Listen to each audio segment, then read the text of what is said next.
नमस्कार, आदाब, सत श्री अकाल और सुनाओ जी की हालचाल। कुछ सालों पहले इंसान को जीने के लिए थोड़ी सी चीजों की जरूरत होती थी। रोटी, कपड़ा और मकान। वैसे आज भी थोड़ी सी चीजों की जरूरत होती है। रोटी, कपड़ा, मकान और इंटरनेट।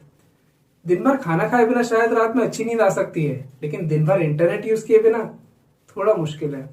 पिछले वीडियो में मैंने कहा था कि इंटरनेट यूज करना बिल्कुल फ्री होता है, तो आज मैं आप लोगों को बताऊंगा कि ये एक्चुअल में फ्री होने के बाद भी इसके लिए रिचार्ज क्यों करवाना पड़ता है। So ladies and gentleman, boys and girls, आप देख रहे हैं cognitive skills, where learning never ends.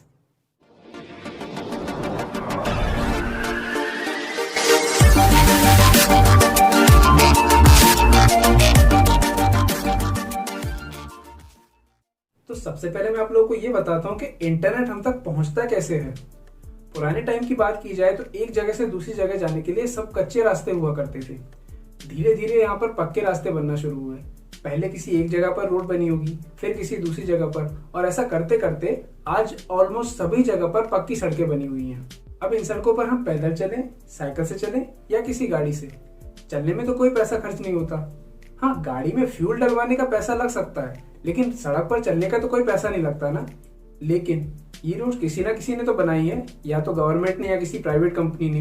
अब इन रोड्स को बनाने की कॉस्ट और टाइम टाइम पर पैच वर्क करने की इसकी जो मेंटेनेंस कॉस्ट है, वो हमसे रोड टैक्स और टोल टैक्स के रूप में कवर की जाती है, और इसी में उनका प्रॉफिट भी इंक्लूड होता है। बिल्कुल रोड्स के नेटवर्क की तरह ही इंटरनेट का नेटवर्क भी डेवलप हुआ है। पहले यूएस आर्मी के लिए बना, फिर यूएस की पब्लिक के लिए। अब बारी थी अलग अलग कंट्रीज को कनेक्ट करने की। यहाँ से शुरुआत हुई कुछ गवर्नमेंट और प्राइवेट कंपनीज की, जिन्हें हम आईएसपी कहते हैं, इंटरनेट सर्विस प्रोवाइडर। ये आईएसपी 3 लेवल की होती हैं: टीयर 1 आईएसपी, टीयर 2 आईएसपी और टीयर 3 आईएसपी।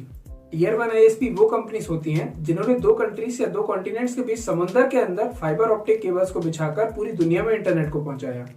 ये केबल्स बहुत कॉस्टली होती हैं और लाइट की स्पीड से डाटा ट्रांसफर करती हैं। टीयर 2 आईएसपी वो कंपनीज होती हैं जिन्होंने अपनी कंट्री के अंदर अंडरग्राउंड नेटवर्क को बिल्ड किया, सिग्नल टावर्स लगाए और टीयर 1 के नेटवर्क से उसे कनेक्ट किया। और टीयर 3 कंपनीज होती है लोकल आईएसपीज, जो कुछ पर्टिकुलर सिटीज में या पर्टिकुलर रीजन में टीयर 2 कंपनीज से कनेक्शन लेके इंटरनेट प्रोवाइड करती हैं। तो एक तरह से देखा जाए तो टीयर 1 वाले हो गए होलसेलर, टीयर 2 वाले हो गए रिटेलर और टीयर 3 वाले हो गए स्ट्रीट साइड वेंडर्स। जिस तरह गूगल मैप्स पर हम लोग सभी जगह का इंफ्रास्ट्रक्चर और डायरेक्शंस देख सकते हैं, वैसे ही एक वेबसाइट है submarineCableMap.com। इसमें हम पूरे वर्ल्ड की सबमरीन केबल्स को देख सकते हैं जो अलग अलग कंट्रीज और कॉन्टिनेंट्स के बीच बिछाई गई हैं। एक वेबसाइट और है CableMap.info। इसमें भी आपको सबमरीन केबल से जुड़ी कुछ डिटेल्स मिल जाएंगी। इन मैप्स का यूज केबल्स की मेंटेनेंस के लिए होता है। कभी कोई सी एनिमल्स के कारण, कभी कोई शिप के एंकर से या सबमरीन की वजह से ये केबल्स डैमेज हो जाती हैं, या कभी कभी किसी और रीजन से इनको रिप्लेस करना पड़ता है। अब इनका मेंटेनेंस भी बहुत जरूरी है ताकि हम लोग प्रॉपरली इंटरनेट को यूज कर सकें, क्योंकि अगर वेब इंटरनेट की बैकबोन है तो ये केबल्स इंटरनेट की हार्ट बीट है। जिस तरह हार्ट का काम होता है ब्लड को पंप करके बॉडी के अलग अलग पार्ट्स में भेजना, वैसे ही इन केबल्स का काम होता है डेटा को इधर से उधर ट्रांसफर करना। पूरी दुनिया में 12 लाख किलोमीटर से भी ज्यादा की ऑप्टिक फाइबर केबल्स बिछी हुई हैं, और इंटरनेट का 95% से भी ज्यादा ट्रैफिक यही केबल्स हैंडल करती हैं। तो इंटरनेट शुरू तो अमेरिका में हुआ था।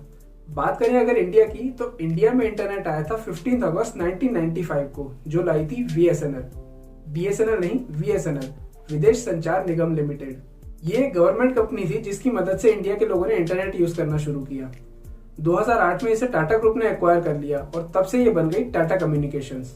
आज टाटा कम्युनिकेशंस इंडिया की एक लौती टीयर 1 कंपनी है, और एयरटेल, आइडिया, वोडाफोन, बीएसएनएल और बाकी सारी टीयर 2 कंपनीज हमें इंटरनेट कनेक्टिविटी प्रोवाइड करने के लिए टाटा कम्युनिकेशंस को पैसे देते हैं, जिसे इंटरनेट ट्रांजिट फी कहते हैं, और हमसे कुछ एक्स्ट्रा पैसे लेके ये कंपनीज अपना बिजनेस करती हैं।